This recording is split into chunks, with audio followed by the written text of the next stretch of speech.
Selected parts from the book One Life is Not Enough, Part 45. Last chapter.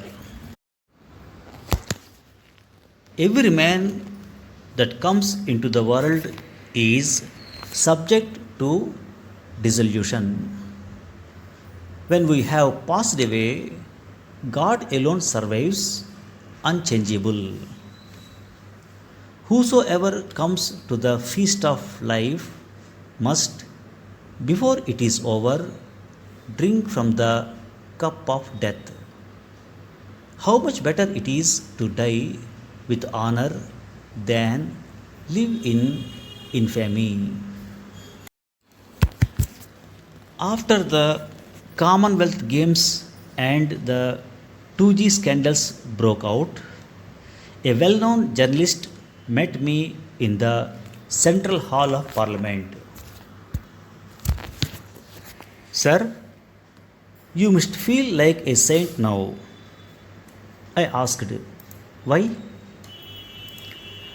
You were exonerated by the Patak authority, yet you were hounded and crucified by the likes of me, the Congress party, and Manmohan Singh's government at the behest of Sonia Gandhi. I just wish to apologize. I was touched and thanked him. The hounding and harassment continue, but Sonia Gandhi can neither run nor hide. I value nothing more than my good name.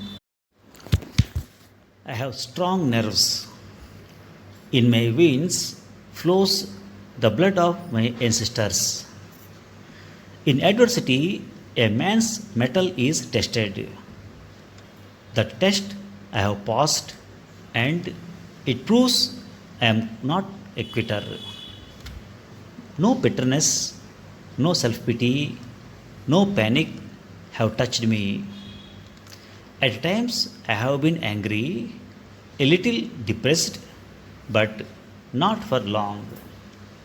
Only the guilty succumb. My expulsion from the Congress party was conveyed to me in a two-line note at 2 a.m. on a freezing winter night. A special meeting of the Congress Working Committee was held that evening for this. Manmohan Singh was in Moscow at the time. He was contacted and gave his consent.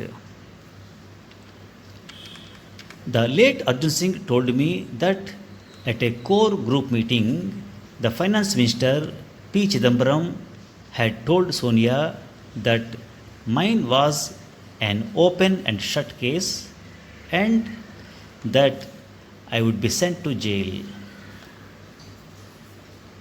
At another meeting, a decision was taken to establish the Patak Inquiry Authority. I was told that the law minister H.R. Bharadwaj was in Lucknow. He was called back late at night on a special plane. He was opposed to this decision as the case against me was not sustainable. When I reminded the then finance minister of the assurance given by him at a meeting I had with him at Shobana Bharti's house in the presence of Ahmed Patel, that my appearing before the Patak committee and the ED would be kept confidential, he said, "This is democracy." He had actually told me that my case would be closed in a couple of weeks. The couple of weeks have extended to 8.5 years. Who gave the orders is anyone's guess. In Veer Sanghvi's interview, Sonia said I had betrayed her. It was a case of the pot calling kettle black. My son and I held a rally at Jaipur where over 100,000 people came to show their support. The next day, my son was expelled from the Congress. A few weeks later, charge sheets were announced against me and my son. Our crime? Displeasing Madam. Manmohan Singh or any other cabinet minister would not have touched me without Sonia's approval. The Congress tried to make me a non person but did not succeed. Those who used to hang around me for political favors, appointment to governorships, and to the cabinet and party posts now turned their faces away on seeing me. In private, they sympathized with me. In public, I was denounced. I could go on and on, but I hold no grudges. If I did that, I would go down in my own esteem. What Sonia Gandhi has achieved is to reduce the Congress, one of the greatest political parties of the world, to a rump of 44 members in the Lok Sabha elections. No Indian could have behaved this way against me. On 14 February 2014, I met BJP Prime Ministerial candidate Narendra Modi at his residence in Ahmedabad. My son Jagat, a BJP MLA from Rajasthan, accompanied me. I told the PM designate that I had not come to ask for any post or office. As someone who had been involved in the foreign policy and diplomacy of India for nearly 60 years, I thought I would put some of my ideas before him. I said to him that as Prime Minister, he would ultimately be the Foreign Minister of India too.